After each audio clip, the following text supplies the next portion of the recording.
여러분, 하나님 말씀 보겠습니다. 사도행전 9장 43절에서 10장 16절까지 말씀을 함께 보도록 하겠습니다.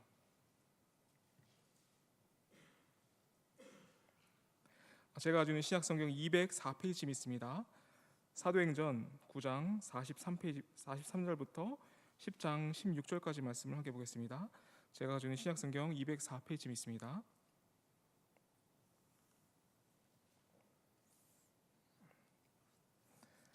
사도행전 9장 43절부터 10장 16절까지 말씀을 교독드리겠습니다. 제가 먼저 첫 절하고 마지막 절을 합독하도록 하겠습니다. 베드로가 욥바에 여러 날 있어 시몬이라 하는 무두장이의 집에서 머무니라. 가이사랴에 고넬료라 하는 사람이 있으니 이달랴 부대라 하는 군대의 백부장이라.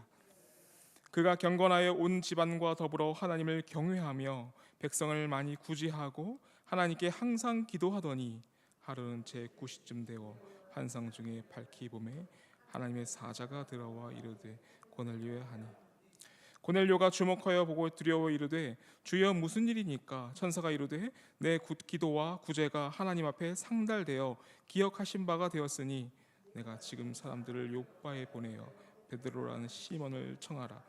그는 무두장이 시몬의 집에 유숙하니 그 집은 해변에 있다 하더라. 마침 말하던 천사가 떠나매 고넬료가 집안 하인들과 부하가 가운데 경건한 사람 하나를 불러 이 일을 다 이루고 욥바로 보내니라. 이틀날 그들이 길을 가다가 그 성에 갔을 그때 베드로가 기도하려고 지붕에 올라가니 그 시간은 제 6시더라. 그가 시장하여 먹고자 하매 사람들이 준비할 때 황홀한 중에 하늘이 열리며 한 그릇이 내려오는 것을 보니 큰 보자기 같고 내 귀에 메어 땅이 들이었더라. 그 안에는 땅에 있는 각종 네 발 가진 짐승과 기든 것과 공중에 나는 것들이 있더라. 또 소리가 이르되 베드로야 일어나 잡아먹으라 하거늘 베드로가 이르되 주여 그럴 수 없나이다. 속되고 깨끗하지 아니한 것을 내가 결코 먹지 아니하였나 한데 또 번째 소리가 있으되 하나님께서 깨끗하게 하신 것을 내가 속되지 말라 하더라. 함께 읽겠습니다. 이런 일이 3번 있은 후 그 그릇이 곧 하늘로 올라져 가니라. 아멘. 여러분, 이 시간 하나님께서 받으시고 사귀시는 사람이라는 이 제목 안에서 함께 본문의 은혜를 함께 나누겠습니다. 사실 오늘 본문의 길이가 매우 깁니다. 본문 16절까지 함께 읽었지만 사실 우리가 오늘 베드로와 고넬료의 만남에 관한 전체적인 말씀을 보기 때문에 사도행전 11장 18절까지 말씀을 좀 긴 본문이지만 함께 보도록 하겠습니다. 오늘 본문 안에는 베드로와 고넬료에 관한 본문이 있습니다.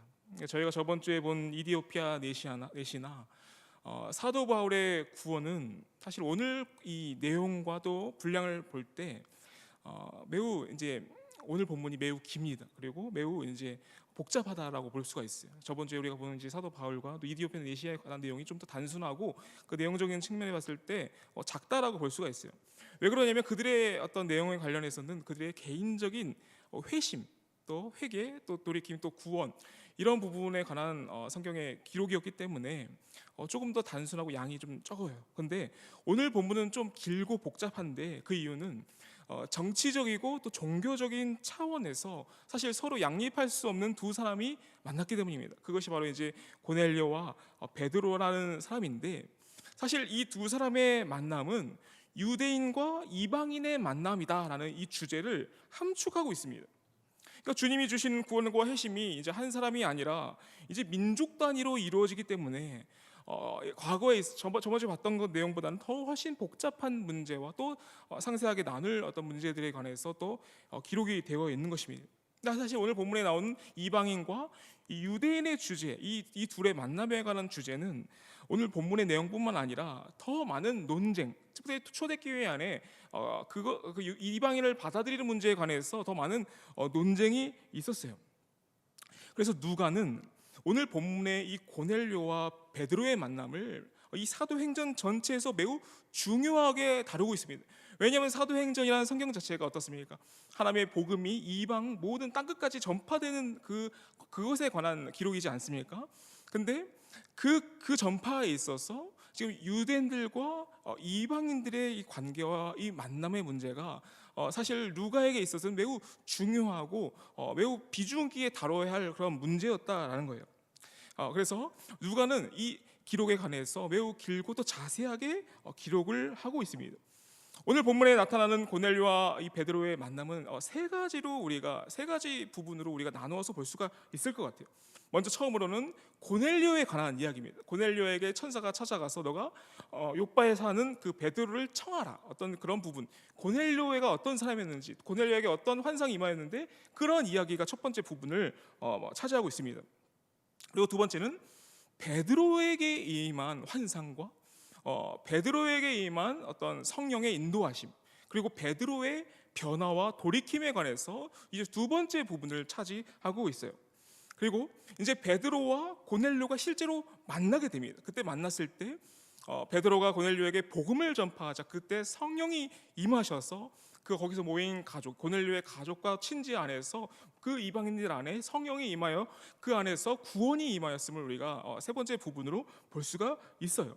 근데 여기서 누가는 한 가지 더를 추가합니다. 그것이 바로 이제 사도행전 11장에서부터 기록이 되어 있는데, 이 고넬료 집안, 특별히 이방인 가족에게 성령이 임하셔서 그들이 구원받은 과정을 유대인들은 어떻게 보는가, 그리고 그 유대인들을 향해서 베드로가 이 사건을 어떻게 변증하는가가 이제 사도행전 11장 16절까지의 그래서 총 그 추가된 부분까지 하면 네 가지 부분을 우리가 이 고넬료와 베드로의 사건을 통해서 내용을 볼 수가 있다라는 거예요. 그만큼 누가는 이 사건을 매우 중요하게 보고 있었고 매우 자세하게 다루고 있습니다. 앞서 말씀드렸다시피 예수님의 지상 명령이 이루어지고 이방과 땅끝까지 복음을 전파하는 그 역사에 있어서 이방인과 유대인들의 화합과 유대인들이 특별히 이방인들을 받아들이는 문제는 누가에게 있어서 매우 중요한 내용이고 주제였다라고 볼 수가 있는 겁니다. 여기서 우리는 이 본문 안에 담겨진 모든 이야기, 특별히 고넬료에게 또 베드로에게 임하는 모든 이야기 과정 속에서 성령께서 그들 사이에서 역사하셔서 그들을 인도하시는 장면을 볼 수가 있어요. 그래서 표면적으로는 오늘 본문에서 이방인과 땅끝까지 선교 역사를 이끌어 가시는 그러한 성령의 능력을 우리가 표면적으로도 볼 수가 있어요. 그런데 이 이야기를 이면적인 관점에서 보자면 하나님이 받으시고 사귀는 사람이 결국 누구이냐라는 주제로 귀결이 됩니다. 우리가 표면적으로는 하나님께 이 성령께서 하나님의 선교 역사를 더욱더 잘 이루어 가시는 모습을 표면적으로 볼 수 있는데 그 내용의 깊은 그 중심 안에는 그렇다면 하나님께서 받으시는 사람과 하나님이 사귀시는 사람은 결국 누구이냐를 그것에 관한 주제로, 그것에 관한 내용으로 귀결되는 모습을 우리가 볼 수가 있습니다.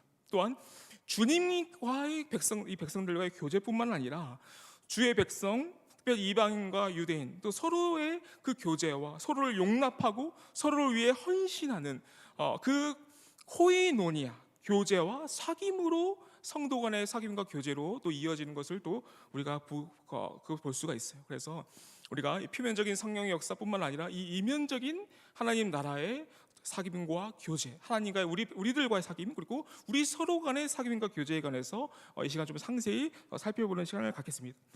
여러분, 먼저 고넬료에 관한 내용을 보겠는데, 여러분, 고넬료에 관한 본문은 사실 상대적으로 적습니다.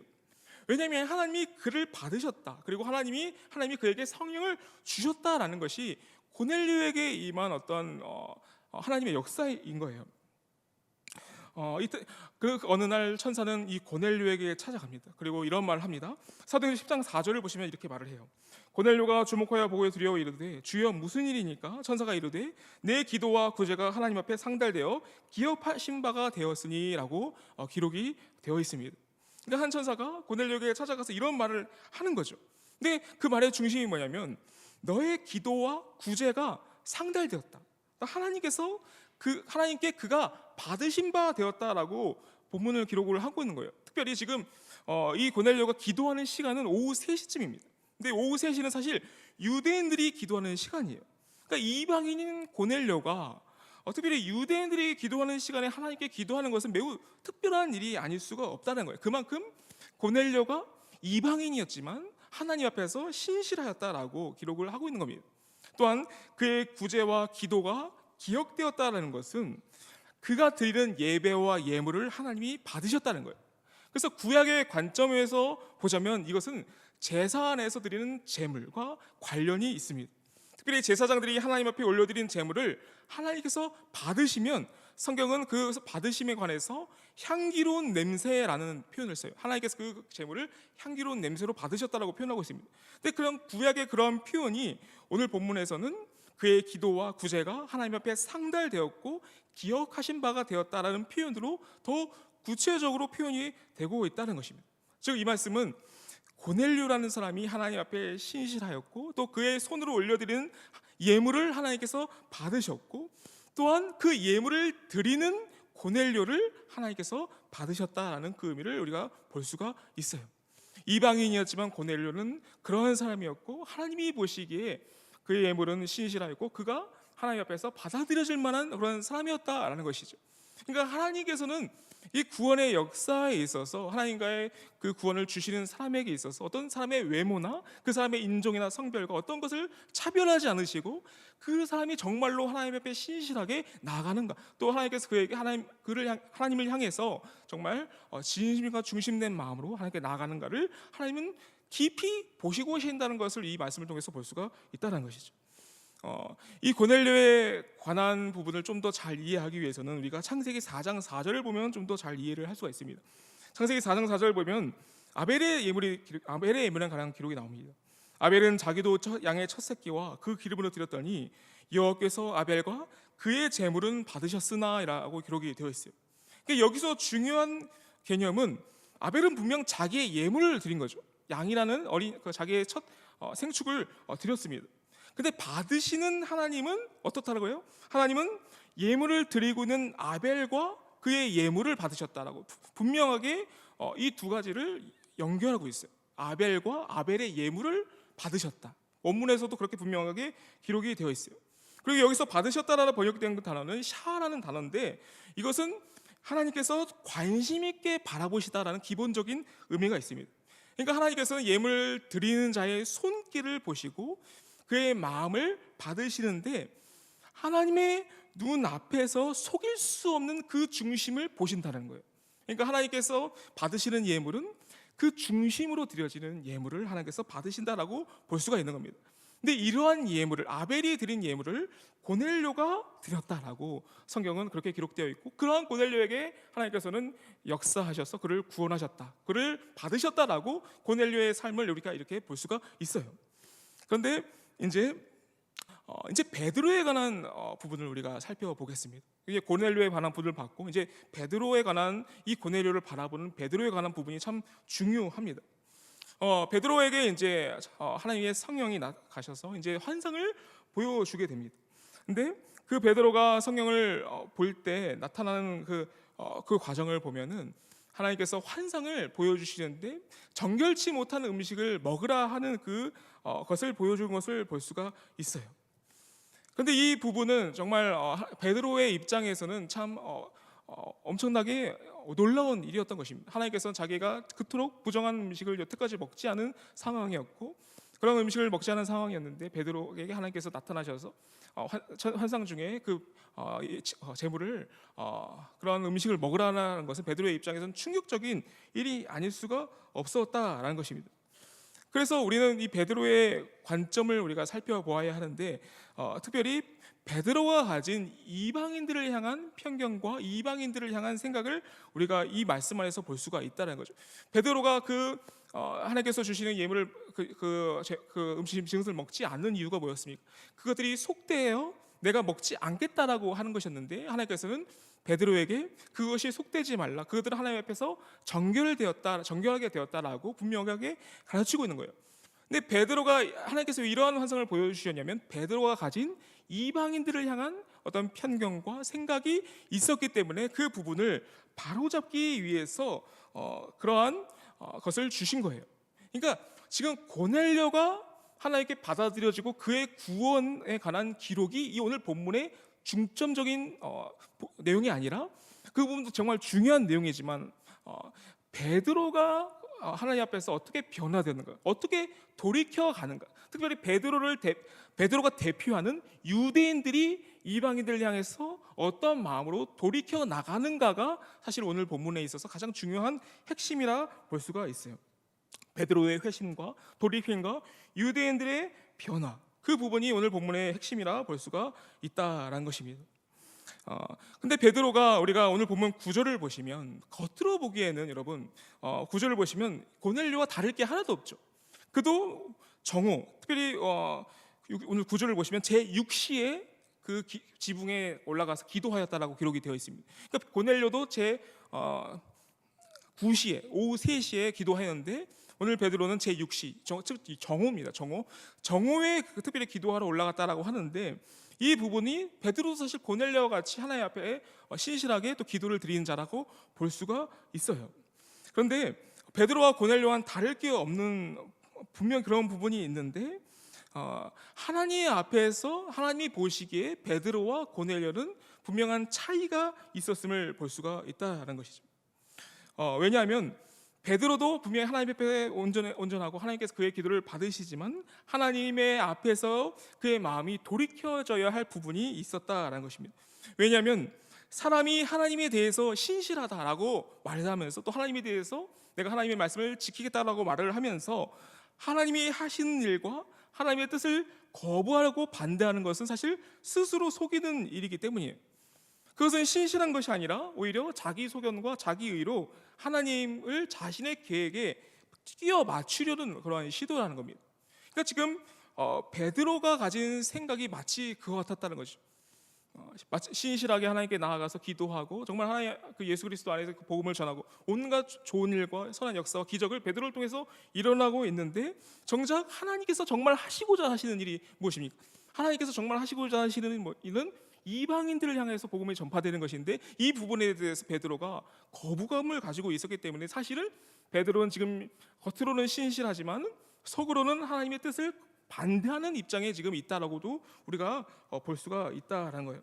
근데 왜 이 부분이 중요하냐면 하나님이 받으시는 그 사람들을 반대한다라는 것은 예수님을 반대한다는 것과 똑같다라는 거죠. 왜냐하면 예수님의 몸 자체가 하나님의 백성, 하나님의 사람들이라고 우리가 저번 주에 말씀에 보았는데, 그러니까 예수님이 구원하시기 작정하신 그 사람들을 반대하는 것은 예수님의 몸을 거부하는 것과 마찬가지다 볼 수 있는 거예요.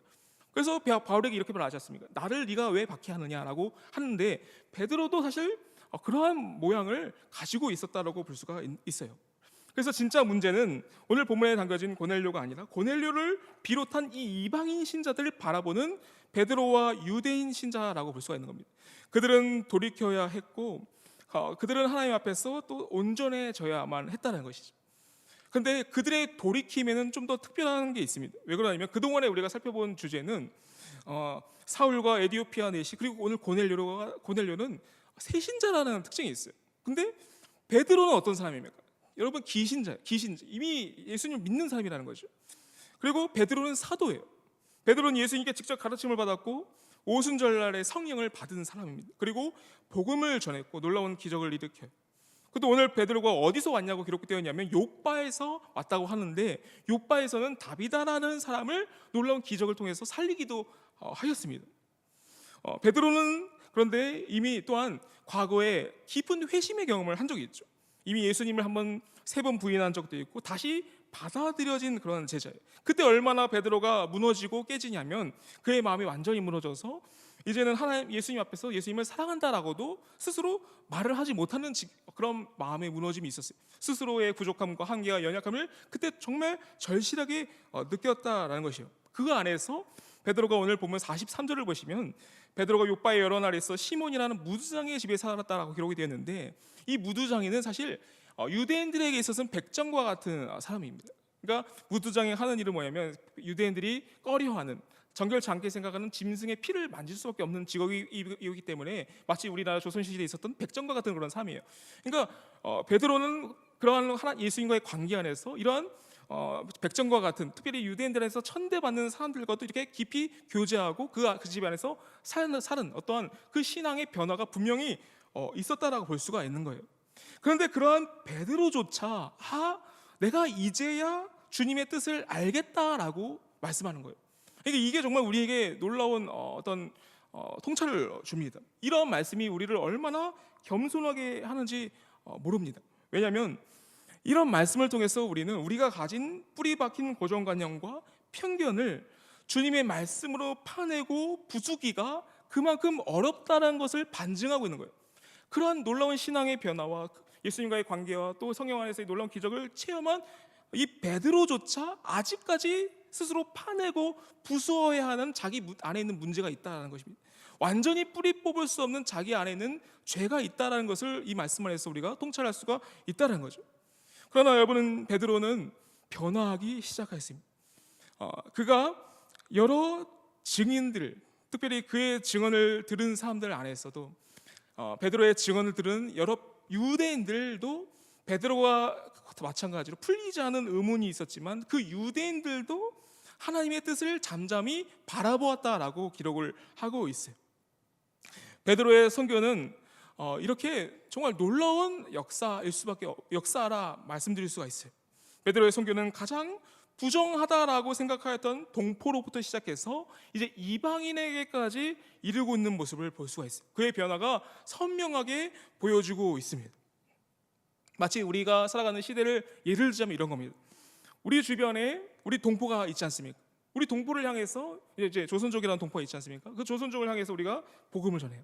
그리고 그 조선족을 넘어서 중국 사람들에게 복음을 전하고 그들을 넘어서 중동에 이르기까지 이슬람 사람에 이르기까지 복음을 전한다고 우리가 가정을 해보십시오. 지금 베드로가 이러한 삶의 변화를 지금 갖고 있다라고 말씀드릴 수가 있는 거예요.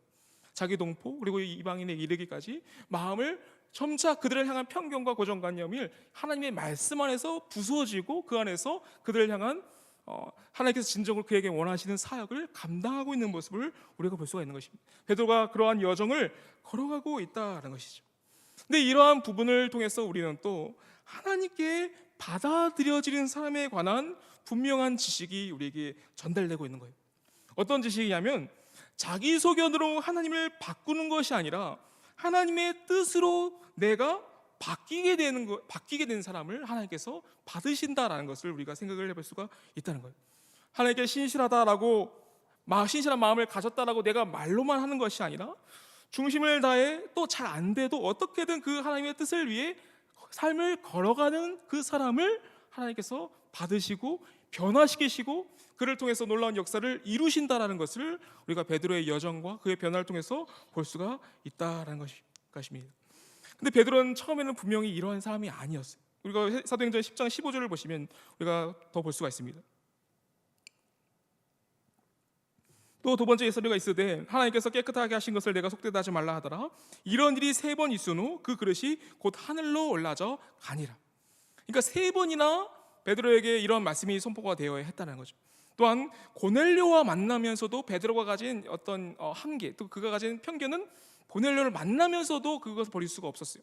사도행전 10장 28절에 이렇게 기록이 되어 있습니다. 이르되 유대인으로서 이방인과 교제하며 가까이 하는 것이 위법인 줄은 너희가 알거니와 하나님께서 내게 지시하사 아무도 속되다 하거나 깨끗하다 않다 하지 말라 하시기로 이렇게 기록이 되는 거예요. 그러니까 스스로가 이미 유대인으로서 이방인과의 교제, 이방인을 만나는 것을 위법하다라고 스스로가 지금 판단하고 있다라는 겁니다. 근데 베드로가 이렇게 할 수 있었던 이유는 성령이 그를 강권하셨기 때문이에요. 사도행전 10장 19절을 보시면 베드로가 그 환상에 대하여 생각할 때 성령께서 그에게 말씀하시되 2 사람이 너를 찾으니라고 기록이 되어 있는 겁니다. 그러니까 베드로가 가진 어떤 기본적인 한계와 그 안에서의 어떤 편견을 가지고 있는 상태였지만 베드로가 고넬료의 집까지 갈 수 있었던 이유가 뭐냐면 성령께서 그를 강권하셨기 때문에 베드로가 고넬료의 집에 찾아갈 수 있었다라는 것이죠. 그러니까 지금 이러한 성령의 인도하심 안에서 베드로가 점차 변화되고 있는데 그렇게 성령께서 인도하신 이유가 뭐냐면 이 고넬료의 집안에 복음이 전파되기 위해서는 먼저 베드로가 바뀌어야 했기 때문이에요. 베드로가 스스로가 가진 여러 편견과 자기가 가진 말씀으로 만약 이방인과 또 무두장의 시몬을 정죄하는 마음을 품었다면 결코 베드로는 그들에게 복음을 전할 수가 없었을 것입니다.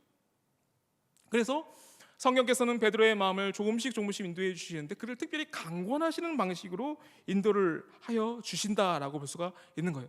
그래서 그러한 강권하심 안에서 베드로가 이제 깨닫게 됩니다. 오늘 본문 사도행전 10장 34절과 35절에 그 베드로가 깨닫는 부분이 기록되어 있어요. 베드로가 입을 열어 말하되 내가 참으로 하나님은 사람의 외모를 보지 아니하시고 각 나라 중 하나님을 경외하며 의를 행하는 사람은 다 받으시는 줄 깨달았도다라고 여러분 기록이 되어 있는 거예요. 고넬료를 하나님께서 받으신 이유에 관해서 베드로가 명확하게 이제 스스로가 깨달았다라고 기록을 하고 있는 모습을 볼 수가 있습니다. 여러분, 이러한 모습을 통해서 우리는 믿음의 본질에 관해서 생각을 해볼 수가 있습니다. 우리의 믿음의 본질은 우리가 가진 생각과 마음, 그것을 뛰어넘는 변화라고 볼 수가 있어요. 우리가 예수님을 믿는다라는 것은 그 예수님의 말씀 안에서 우리의 생각과 마음을 고쳐먹는 것이다라고 볼 수가 있다는 것입니다. 현재의 자기 모습과 되어져야 할 말씀이 우리에게 지시하는 그 모습의 불일치가 우리에게 있을지라도 그 불일치를 조금씩 좁혀 나가서 정말 예수 그리스도의 그 말씀으로 우리가 하나님의 자녀다운 생각과 마음으로 정말 살아가는 것을 우리가 가진 믿음을 가진 사람이다라고 볼 수가 있다는 것입니다.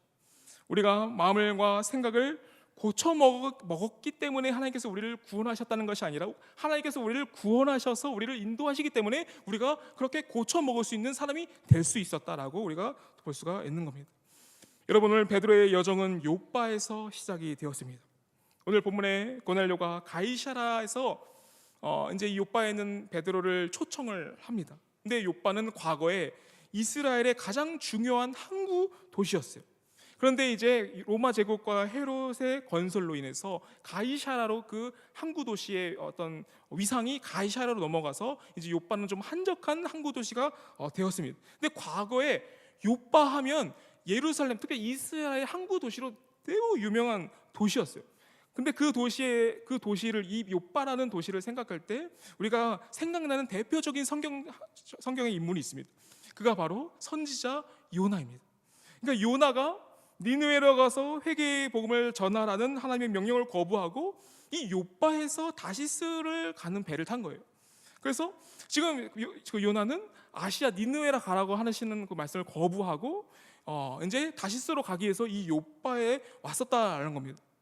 그러니까 지금 우리가 이 욥바에서 베드로가 하나님께서 인도하시는 그 과정을 우리가 살펴보자면 예수님께서 요나와 베드로를 연결하시고 베드로를 특별히 변화시킨다는 사실을 우리가 볼 수가 있어요.